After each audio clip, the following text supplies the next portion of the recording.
There are two things na hindi mo dapat sinisiwalat. Number one is yung active income mo, yung kita mo sa sahod mo, kung magkano yung neto mo na naiuuwi mo. Number two is yung mga kita mo sa mga side hustles mo.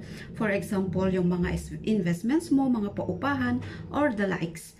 Bakit kailangan i-keep in secret mo ito? Pwede mo naman itong sabihin sa iba, sa kapatid mo na trusted mo, or sa magulang mo. Basta trusted mo, pero dapat isa or dalawa lang yung nakakaalam.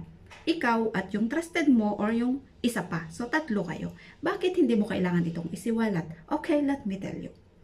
Kasi hindi ka makakapag-invest, makapagdagdag ng side hustle mo kung isisiwalat mo lahat sa pamilya mo. Kasi alam na nila at alam na yung mga tao kung magkano yung kita mo kada buwan.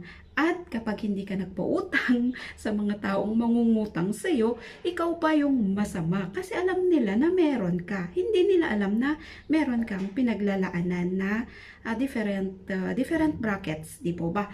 So yung dapat hindi mo sinisiwalat. Pwede kang magbigay ng figure, pero huwag mong sabihin yung totoo para iwas din talaga sa mga problema pagdating ng araw. Kasi halimbawa man sinabi mo tapos may nangungutang sa'yo, binigay mo tapos hindi ka babayaran, ikaw din yung magiging kawawa. So dapat yun talaga yung magiging keep it secret mo. Yung net total lang na iuwi mong sahod at yung sa mga side hustles mo.